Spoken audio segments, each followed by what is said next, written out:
ನಾನು ಯಾವುದೇ ರೆಸಿಪಿನ ಈ ಅಡಿಗೆ ಮಾಡ್ಕೊಂಡಿದ್ದೆ ಅಂತ ಅಂದಾಗ ನೀವು ಫ್ರೀಕ್ವೆಂಟ್ ಆಗಿ ಹಾಕುವಂತ ಕ್ವಶನ್ ಅಂದ್ರೆ ಗೀತಾ ಹಂಗೇನೆ ಶೇರ್ ಮಾಡ್ಬೋದಲ್ವಾ ರೆಸಿಪಿಗಳನ್ನ ಅಂತ ಹೇಳ್ತೀರಾ. ನಾನು ಮಾಡೋ ರೆಸಿಪಿಗಳನ್ನ ನೀವು ಕೂಡ ತುಂಬಾನೇ ಇಷ್ಟಪಟ್ಟು ನೋಡ್ತೀರಾ. ಹಾಗಾಗಿ ಇವಾಗ ಚೆನ್ನ ಮಸಾಲ ಮಾಡ್ತಾ ಇದ್ದೆ. ಚಪಾತಿ ಪೂರಿಗೆ ತುಂಬಾನೇ ಚೆನ್ನಾಗಿರೋ ಅಂತ ಒಂದು ರೆಸಿಪಿ ಅಂತ ಹೇಳ್ಬೋದು. ಇಲ್ಲಿ ಕಾಬೂಲ್ ಚೆನ್ನ ನೆನೆ ಹಾಕೊಂಡಿದ್ದೆ. ವೈಟ್ ಬರುತ್ತಲ್ಲ, ಅದು ಇನ್ನೊಂದು ಬ್ರೌನ್ ಬರುತ್ತೆ, ಅದ್ರಲ್ಲೂ ಮಾಡ್ಬೋದು. ನಾನು ಇಲ್ಲಿ ವೈಟ್ ಬೆಳಿಗ್ಗೆನೆ ನೆನೆ ಹಾಕೊಂಡಿದ್ದೆ. ಮಧ್ಯಾಹ್ನ ಅಮ್ಮ ಬಂದಿದ್ರು, ಹಂಗಾಗಿ ನಾನೇನು ಇದನ್ನ ಮಧ್ಯಾಹ್ನ ಮಾಡೋಣ ಅಂತ ನೆನೆ ಹಾಕಿದ್ದು. ಉಳಿಯನ ಮಾಡಿದ್ರು ಅಮ್ಮ. ನಮ್ಮ ಮಕ್ಳಿಗೆ ನನಗೆ ಎಲ್ಲರಿಗೂ ತುಂಬಾ ಇಷ್ಟ ಉಳಿಯನ ಅಂದ್ರೆ, ಹಂಗಾಗಿ ಅದನ್ನೇ ಮಾಡಿಕೊಟ್ಬಿಟ್ಟು ಹೋದ್ರು.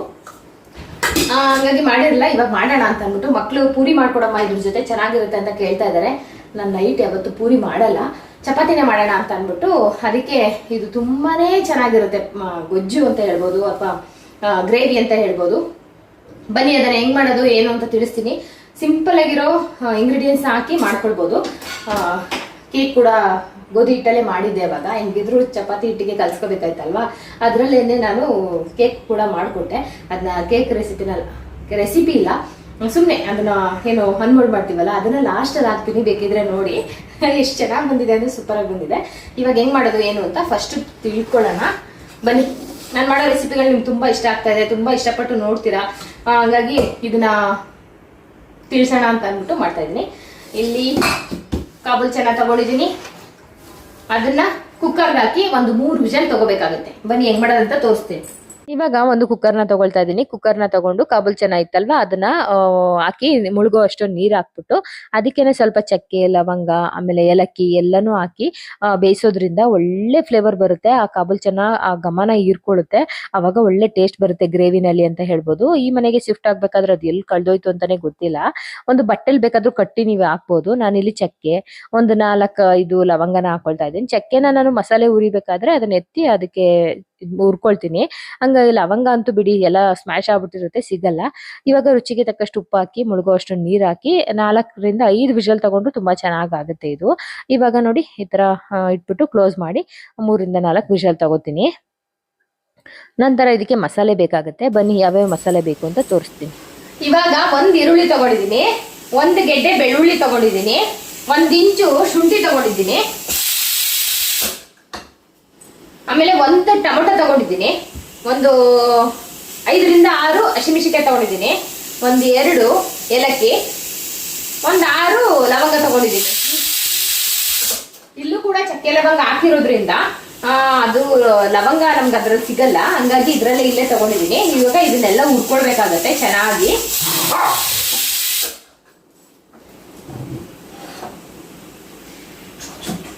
ಸುಮ್ಮನಿರು ಚಂದು.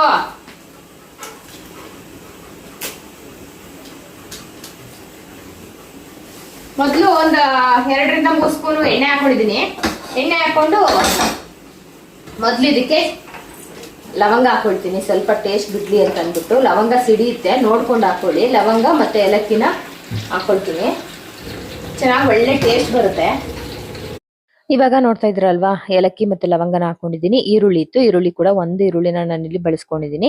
ಈರುಳ್ಳಿ ಹಾಕಿ ಜೊತೆಗೆ ಬೆಳ್ಳುಳ್ಳಿನೂ ಕೂಡ 1 ಬೆಳ್ಳುಳ್ಳಿನ ತಗೊಂಡು ಸಿಪ್ಪೆ ಸುಲಿದು ಇಟ್ಕೊಂಡಿದ್ದೆ, ಅದನ್ನು ಕೂಡ ಹಾಕೊಂಡು ಒಂದ್ ಸ್ವಲ್ಪ ಹುರಿದ ನಂತರ ಇವಾಗ ಹಸಿರು ಮೆಣಸಿನಕಾಯಿ ಇತ್ತಲ್ವಾ ಅದನ್ನು ಕೂಡ ಹಾಕಿ ಒಂದು 6-7, ನಿಮ್ಗೆ ಬೇಡ ಅಂತಂದ್ರೆ ಓನ್ಲಿ ನೀವು ಇದನ್ನ ಚಿಲ್ಲಿ ಪೌಡರ್ ಬರುತ್ತಲ್ಲ, ಅಂದ್ರೆ ಒಣಮೆಣಸಿನಕಾಯಿ ಪೌಡರ್ ಬರುತ್ತಲ್ವಾ ಅದನ್ನೇನೆ ಬಳಸ್ಕೋಬಹುದು. ನಾವು ಹಸಿರು ಮೆಣಸಿನಕಾಯಿ ತಿನ್ನಲ್ಲ ಅನ್ನೋರು ಈ ತರ ಹುರ್ಕೊಂತಾ ಇದ್ದೀನಿ. ಒಳ್ಳೆ ಟೇಸ್ಟ್ ಬರುತ್ತೆ ಈ ತರ ಮಸಾಲೆನ ಹುರಿದು ಮಾಡೋದ್ರಿಂದ. ಯಾವ ಟೇಸ್ಟ್ ಹೋದ್ರೆ ರೆಸ್ಟೋರೆಂಟ್ ಸ್ಟೈಲ್ ಅಲ್ಲೇ ಬರುತ್ತೆ ಅಂತ ಹೇಳ್ಬೋದು, ಅಷ್ಟು ಸಖತ್ತಾಗಿರುತ್ತೆ. ಈ ಟೈಮಲ್ಲಿ ಒಂದು 4-5 ಗೋಡಂಬಿ ಕೂಡ ಹಾಕೊಳ್ಳಿ ಆಯ್ತಾ. ಆಮೇಲೆ ಒಂದು 1/4 ಸ್ಪೂನ್ ಅಷ್ಟು ಸೋಂಪುನು ಕೂಡ ಹಾಕೊಳ್ಳಿ. ಇವಾಗ ಟೊಮೊಟೊನ 1 ಟೊಮೊಟೊ ಹುರಿದಿದ್ನಲ್ವಾ, ಕಟ್ ಮಾಡಿದ್ನಲ್ವಾ ಅದನ್ನ ಹಾಕೊಂಡು ಹುರ್ಕೊಳ್ಳಿ. ಈ ಟೈಮಲ್ಲಿ ಉಪ್ಪುನು ಕೂಡ ಹಾಕೊಳ್ತಾ ಇದ್ದೀನಿ. ಉಪ್ಪನ್ನ ನೋಡ್ಕೊಂಡು ಹಾಕೊಳ್ಳಿ, ಯಾಕೆಂದ್ರೆ ಕಾಳಕ್ಕೂ ಕೂಡ ನಾವು ಉಪ್ಪು ಹಾಕಿದೀವಲ್ವಾ, ಹಂಗಾಗಿ. ಇವಾಗ ಕಾಳೆಲ್ಲ ಚೆನ್ನಾಗಿ ಬೆಂದಿದೆ, ಹಂಗಾಗಿ ಇಲ್ಲಿರೋಂಥ ಚಕ್ಕೆ ತಗೋತೀನಿ. ಸ್ವಲ್ಪ ಕಾಳನ್ನು ಕೂಡ ತಗೊಂಡು ಆ ಮಸಾಲೆ ಒಳಗಡೆನೆ ಹಾಕೊಳ್ತಾ ಇದ್ದೀನಿ. ಚಕ್ಕೆ ಲವಂಗ ಒಂದ್ ಸೈಡ್ ಇತ್ತು, ಹಂಗಾಗಿ ಇಷ್ಟನ್ನು ತಗೊಳ್ತಾ ಇದ್ದೀನಿ. ಯಾಕೆಂದ್ರೆ ಗಟ್ಟಿ ಬರ್ಬೇಕಲ್ವಾ, ಹಂಗಾಗಿ ಸ್ವಲ್ಪ ಥಿಕ್ನೆಸ್ ಆಗಿರ್ಬೇಕು. ಯಾಕೆಂದ್ರೆ ಗ್ರೇವಿ ತಿಕ್ಕಾಗಿದ್ರೇನೆ ಚೆನ್ನಾಗಿರುತ್ತೆ. ಹಂಗಾಗಿ ಸ್ವಲ್ಪ ಕಾಳನ್ನ ಎತ್ತಿ ಈ ಒಂದು ಮಸಾಲೆಗೆ ಹಾಕೊಂಡು ಹುರ್ಕೊಳ್ತಾ ಇದ್ದೀನಿ. ಹುರ್ಕೊಂಡು ಇವಾಗ ಸ್ವಲ್ಪ ಅರಶಿನ ಪುಡಿ, ಸ್ವಲ್ಪ ಜೀರಿಗೆ ಪುಡಿ, ಆಮೇಲೆ ಚಕ್ಕೆ ಲವಂಗ ಹಾಕಿಲ್ಲ ಅಂದ್ರೆ ಮಾತ್ರ ಗರಂ ಮಸಾಲಾನ ಹಾಕೊಳ್ಳಿ. ಚಕ್ಕೆ ಲವಂಗ ಹಾಕಿದ್ರೆ ಏನೂ ಅವಶ್ಯಕತೆ ಇಲ್ಲ. 1 ಸ್ಪೂನ್ ಅಷ್ಟು ಧನಿಯಾ ಪುಡಿ ಹಾಕೊಂಡೆ, 2 ಸ್ಪೂನ್ ಅಷ್ಟು ನಾನು ಅಚ್ಕಾರದ ಪುಡಿನ ಹಾಕೊಂಡು ಚೆನ್ನಾಗಿ ಹುರ್ಕೊಂಡು ಇವಾಗ ಇದನ್ನ ಮಸಾಲೆನ ರುಬ್ಕೊಂಡು ಬಂದ್ಬಿಡ್ತೀನಿ. ಇವಾಗ ಒಂದೂವರೆ ಸ್ಪೂನ್ ಅಷ್ಟು ಎಣ್ಣೆ ಹಾಕೊಂಡು ಸ್ವಲ್ಪ ಬೆಣ್ಣೆ ಹಾಕೊಂಡೆ. 1 ಸ್ಪೂನ್ ಅಷ್ಟು ನಾನು ಜೀರಿಗೆ ಹಾಕೊಂಡು, ಜೀರಿಗೆ ಸ್ವಲ್ಪ ದಪ್ಪ ಆಗ್ತಿದ್ದಂಗೆನೆ ಮಸಾಲೆ ಹುರ್ತಿದ್ನಲ್ವಾ ಅದನ್ನೆಲ್ಲ ಹಾಕ್ಬಿಟ್ಟು ಚೆನ್ನಾಗಿ ಎಣ್ಣೆನಲ್ಲಿ ಹುರ್ಕೋಬೇಕು. ಆಲ್ರೆಡಿ ಹುರಿದಿದೀವಿ, ಜಾಸ್ತಿ ಉರಿ ಅವಶ್ಯಕತೆ ಇಲ್ಲ. ಒಂದೇ ನಿಮಿಷಕ್ಕೆ ಅದು ಎಣ್ಣೆ ಬಿಟ್ಕೊಂಡ್ಬಿಡುತ್ತೆ ಮಸಾಲೆ. ನೋಡ್ತಾ ಇರಿ, ನೋಡಿ ಸುತ್ತ ಎಣ್ಣೆ ಬಿಟ್ಕೊಂತಲ್ವಾ. ಇವಾಗ ಮಿಕ್ಸಿ ಜಾರ್ಗೆನೆ ಸ್ವಲ್ಪ ಕಾಬೂಲ್ ಚೆನ್ನ ಹಾಕಿ ಚೆನ್ನಾಗಿ ಈ ತರ ಮಿಕ್ಸ್ ಮಾಡ್ಕೊಂಡು, ಇನ್ನು ಉಳ್ದಿರ್ತಕ್ಕಂಥ ಚೆನ್ನ ಎಲ್ಲ ಹಾಕೊಂಡು ಚೆನ್ನಾಗಿ ಮಿಕ್ಸ್ ಮಾಡ್ಕೊಂಡು, ಲಾಸ್ಟ್ ಅಲ್ಲಿ ಉಪ್ಪು ಹಾಕೋ ಅವಶ್ಯಕತೆ ಇಲ್ಲ. ಇದು ಕಸ್ತೂರಿ ಮೇಥಿ ಇತ್ತು ಅಂತಂದ್ರೆ ಅದನ್ನ ಹಾಕೊಳ್ಳಿ, ತುಂಬಾ ಚೆನ್ನಾಗಿರುತ್ತೆ. ಲಾಸ್ಟ್ ಅಲ್ಲಿ ಬೇಕು ಅಂದ್ರೆ ನೀವು ಫ್ರೆಶ್ ಕ್ರೀಮ್ ಬೇಕಾದ್ರೂ ಹಾಕೊಳ್ಬಹುದು. ಇದೇನೆ ಅಂದ್ರೆ ಕಾಳನ್ನ ರುಬ್ಬಿದೀವಲ್ವಾ, ಹಂಗಾಗಿ ಗಟ್ಟಿ ಆಗ್ತಾ ಬರುತ್ತೆ. ಇದನ್ನ ಒಂದ್ 2 ರಿಂದ 3 ನಿಮಿಷ ಕುದಿಸಿ, ಜಾಸ್ತಿ ಕುದ್ಸಕ್ ಹೋಗ್ಬೇಡಿ, ಯಾಕೆಂದ್ರೆ ಮಸಾಲೆನೂ ಬೆಂದಿದೆ, ಕಾಳು ಕೂಡ ಬೆಂದಿದೆ. ಆ ಮಸಾಲೆ ಇಟ್ಕೋಬೇಕು ಕಾಳು ಅಷ್ಟೇನೆ. 2 ರಿಂದ 3 ನಿಮಿಷ ಈ ತರ ಕುದಿಸ್ಕೊಂಡ್ರೆ ಸಾಕು. ಸೂಪರ್ ಆಗಿ ರೆಸ್ಟೋರೆಂಟ್ ಸ್ಟೈಲ್ ಅಲ್ಲಿ ನಿಮ್ಗೆ ಚೆನ್ನ ಮಸಾಲ ಅಥವಾ ಕಾಬೂಲ್ ಚೆನ್ನ ಮಸಾಲ ರೆಡಿ ಆಗ್ಬಿಡುತ್ತೆ. ಇದಂತೂ ಪೂರಿಗೆ ಅಥವಾ ಚಪಾತಿಗೆ ಎಲ್ಲದಕ್ಕೂ ಕೂಡ ತುಂಬಾ ಚೆನ್ನಾಗಿರುತ್ತೆ ಟೇಸ್ಟ್ ಅಂತ ಹೇಳ್ಬೋದು. ಇವಾಗ ರೆಡಿ ಆಯ್ತು. ಇದನ್ನ ಸೈಡ್ಗೆ ಎತ್ತಿಟ್ಬಿಟ್ಟು ಪೂರಿ ತೋರಿಸ್ತೀನಿ. ಪೂರಿ ಮಾಡ್ಬೇಕಾದ್ರೆ ಯಾವಾಗ್ಲೂ ಅಷ್ಟೇನೆ ನಾವು ಹಿಟ್ಟನ್ನ ಸ್ವಲ್ಪ ಗಟ್ಟಿಗೆ ಕಲ್ಸ್ಕೋಬೇಕು. ಚಪಾತಿ ಹಿಟ್ಟು ಕಲಿಸ್ತೀವಲ್ಲ ಆ ತರ ಸಾಫ್ಟ್ ಆಗಿ ಕಲ್ಸಿದ್ರೆ ಪೂರಿ ಉಬ್ಬಲ್ಲ. ಹಂಗಾಗಿ ನೋಡ್ಕೊಂಡು ಕಲ್ಸ್ಕೊಳ್ಳಿ. ಇವಾಗ ಪೂರಿನೆಲ್ಲ ಲಟ್ಟಿಸ್ಕೊಂಡೆ, ಅಂದ್ರೆ ಒಂದ್ 4-5 ಮಾಡಿದೆ ಅಷ್ಟೇನೆ.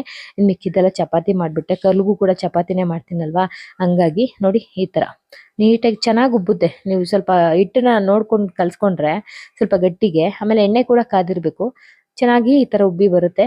ತುಂಬಾ ಚೆನ್ನಾಗಿರುತ್ತೆ.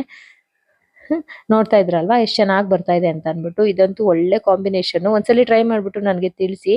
ನಾನು ಮಾಡೋ ರೆಸಿಪಿಗಳನ್ನ ನೀವು ತುಂಬಾ ಇಷ್ಟಪಡ್ತೀರಾ, ಹಂಗಾಗಿ ಇದನ್ನು ಕೂಡ ತಿಳಿಸೋಣ ಅಂತ ಅನ್ಬಿಟ್ಟು ತಿಳಿಸ್ದೆ. ಬೆಳಿಗ್ಗೆ ಹೊತ್ತು ಮಾಡ್ಕೊಡ್ರೆ ಪೂರಿ ಒಳ್ಳೇದು, ಅದೇ ನೈಟ್ ಹೊತ್ತು ನನ್ಗೆ ಇಷ್ಟ ಆಗಲ್ಲ. ಹಂಗೂನು ಮಕ್ಕಳು ಒಂದ್ 2 ಮಾಡ್ಕೊಡಮ್ಮ ಅಂತ ಅಂದ್ರಲ್ವಾ, ಇನ್ನೇನು ಇದನ್ನು ಮಾಡಿದೀನಿ ಅಂತ ಅನ್ಬಿಟ್ಟು ಗ್ರೇವಿ ಚೆನ್ನಾಗಿರುತ್ತೆ ಅಂತ ಅನ್ಬಿಟ್ಟು ಮಾಡ್ಕೊಟ್ಟೆ. ಇವಾಗ ಇಬ್ಬರಿಗೂ ಒಂದೇ ತಟ್ಟೆಲಿ ಸರ್ವ್ ಮಾಡೋಣ ಅಂತ ಅನ್ಬಿಟ್ಟು ಮಾಡ್ತಾ ಇದೀನಿ. ನೋಡಿ ಎಷ್ಟು ಚೆನ್ನಾಗಿದೆ. ಒಂದ್ 2 ನಿಮಿಷ ಬಿಡ್ತಿರಂಗೆ ಗಟ್ಟಿ ಆಗ್ಬಿಡುತ್ತೆ, ಅದಕ್ಕೆ ಹೇಳಿದ್ದು. ನೋಡ್ತಾ ಇದ್ರಲ್ಲ, ಇದ್ರ ಜೊತೆಗೆ ಈರುಳ್ಳಿ ಇರ್ಲೇಬೇಕು, ಮಿಸ್ ಮಾಡ್ಬೇಡಿ. ಟ್ರೈ ಮಾಡಿ ನೋಡಿ.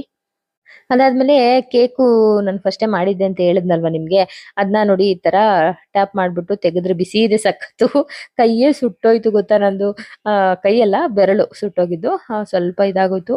ಹಂಗ ಬಿಸಿನಲ್ಲಿ ಓಪನ್ ಮಾಡಿದೆ, ಓಪನ್ ಮಾಡಿ ಕೊಟ್ಟೆ. ಎಷ್ಟು ಚೆನ್ನಾಗಿ ಬಂದಿದೆ ಅಂದ್ರೆ, ಈ ಸಲ ಏನ್ ಗೊತ್ತಾ, ಗೋಧಿ ಹಿಟ್ಟಲ್ಲಿ ಮಾಡಿದೀನಿ. ಅದಕ್ಕೆ ಮಕ್ಕಳಿಗೆ ಸ್ವಲ್ಪ ಆರೋಗ್ಯಕರವಾಗಿರ್ಲಿ ಅಂತ ಅನ್ಬಿಟ್ಟು, ಮೈದಾ ಹಿಟ್ಟು ಇಲ್ಲ ಅಂತ ಅನ್ಬಿಟ್ಟು ಗೋಧಿ ಹಿಟ್ಟಲ್ಲೇ ಮಾಡ್ಕೊಟ್ಟೆ. ಸಖತ್ತಾಗಿ ಬಂದಿತ್ತು. ಹಂಗಾಗಿ ಅದನ್ನ ಅನ್ಮೋಲ್ಡ್ ಮಾಡ್ಬೇಕಾದ್ರೆ ಒಂದ್ ಸ್ವಲ್ಪ ವಿಡಿಯೋ ಮಾಡ್ಕೊಂಡೆ. ಆಲ್ರೆಡಿ ಮೈದಾ ಹಿಟ್ಟಲ್ಲಿ ಮಾಡಿದೀನಿ ನಾನು ಕೇಕ್ ರೆಸಿಪಿನ. ಒಂದ್ಸಲಿ ಟ್ರೈ ಮಾಡಿ ನೋಡಿ, ಸಖತ್ತಾಗಿ ಬರುತ್ತೆ ಆಯ್ತಾ. ಏನ್ ಬೇಕ್ರಿಗೆ ಹೋಗ್ಬಿಟ್ಟು ಪ್ಲೇನ್ ಕೇಕ್ ತಿನ್ಬೇಕು ಅಂತ ಏನಿಲ್ಲ, ಮನೇಲೂ ಕೂಡ ಮಾಡ್ಕೊಡ್ಬೋದು ಮಕ್ಕಳಿಗೆ. ಅಥವಾ ಶಾರ್ಟ್ ಬ್ರೇಕ್ ಎಲ್ಲ ಆಗ್ತಾ ಇರ್ತೀವಲ್ಲ ಮಕ್ಳಿಗೆ, ಇವೆಲ್ಲ ಬೇಕು ಮನೇಲಿ, ಹಂಗಾಗಿ ಮಾಡ್ಕೊಂಡಿದ್ದೆ. ಅಮ್ಮ ಬಂದಿದ್ರು. 5 ನಿಮಿಷ ಇರು ಚಿನ್ನು, 5 ನಿಮಿಷ ಇರು ಕೊಲ್ಲಿ ಮಾಟ. ನೀನು ಬಾ ಇಲ್ಲಿ ಕೂತ್ಕೋ. ಇಲ್ಲಿ ಕೂಡಿಸ್ತೀನಿ, ಬಾ ಬಾ ಕೂಡಿಸ್ತೀನಿ ಬಾ. ಅಯ್ಯೋ ಭಯ ಆಯ್ತದಲ್ಲ ನನ್ನ ಮದುವೆಗೆ. ಯಾಕೆ ಭಯ?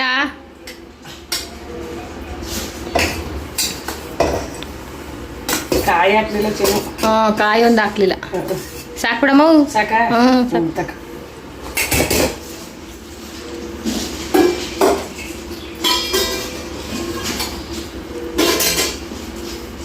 ಇದು ಮುಚ್ಚಿಡು.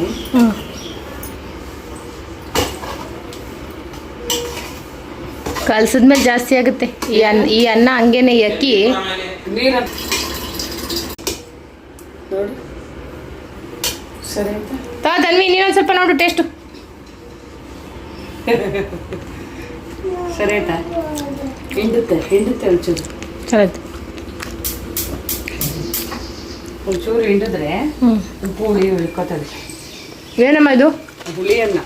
ಯಾರ ರೆಸಿಪಿ? ಯಾರ್ದು? ನಿಮ್ಮ ಅಮ್ಮಂದ ನಿಂದ?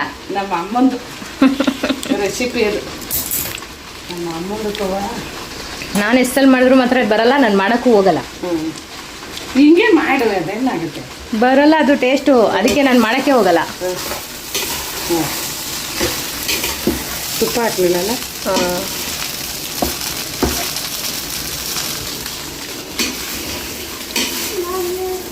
ನಿಂಗೊಂಚೂರು ತಿನ್ನಿಸ್ತೀನಿ ತಿನ್